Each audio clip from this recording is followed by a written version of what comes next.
咦，菩提老祖居然换左手进攻！原来斯诺克历史上第一个能够左右开弓的人，不是火箭，而是菩提老祖弗雷德·戴维斯。大家好，我大圣，今天给大家带来一段来自62年前的珍贵影像。场上开球的这位选手名叫艾伦·辛普森，从他开球的方式就可以看出来，水平不咋地。他是来自澳大利亚的全国业余冠军，而在场上击球的这位选手名头要响亮许多，他就是斯诺克的达摩老祖乔·戴维斯的弟弟弗雷德·戴维斯，同时也是斯诺克世锦赛5连冠的得主。打进红球之后，看一下这颗粉球的超高难度击打。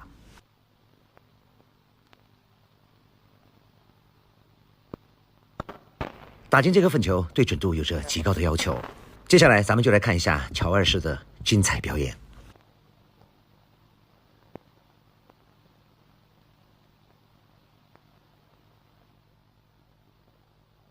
接下来又是白球半贴库的一颗精准的中远台进攻。细心的球迷可能会发现，咦，现场的红球怎么少了几个？对，你没有看错，红球只有10个。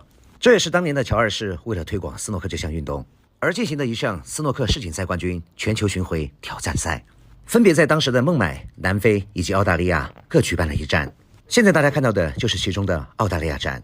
为了让业余选手更有机会获得比赛的胜利，所以只用了10个红球。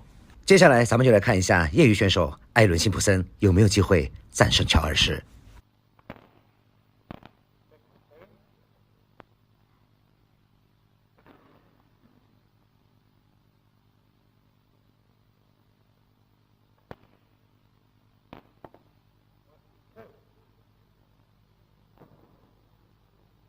咦，只见那对面的小姐姐生得乖巧纤细，面若凝脂，唇如点樱，眉如墨画，神若秋水，一袭白衣在这男人堆中显得分外夺目。想想当年也不过28年纪，想想如今已是耄耋之人，怎不让人感慨唏嘘？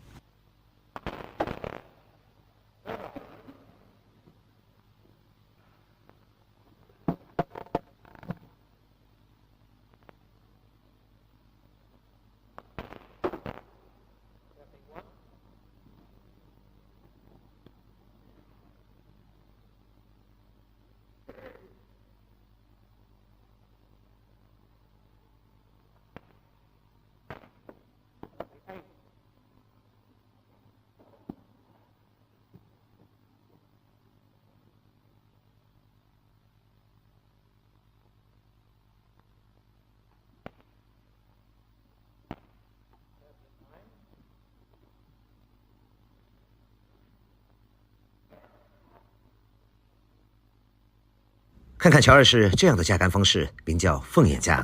若不是这段珍贵的历史影像，大圣一直认为这样的架杆方式是美式球手所发明的。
弗雷德·戴维斯的击球速度也是极快。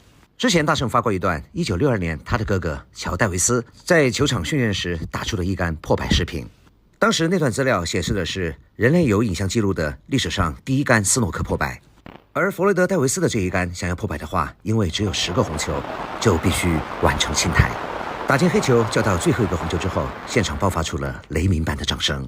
这是哪来的高手？当时的人们哪里见过菩提老祖这样的高手？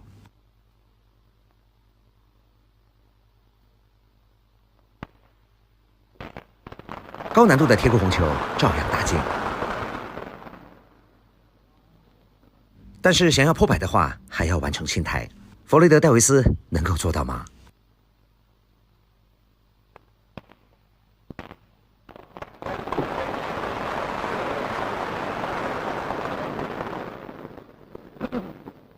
咦，菩提老祖居然换左手进攻！原来斯诺克历史上第一个能够左右开弓的人，不是火箭，而是菩提老祖弗雷德·戴维斯。这就是这些珍贵的影像资料的意义，它颠覆了你对斯诺克的很多传统认知。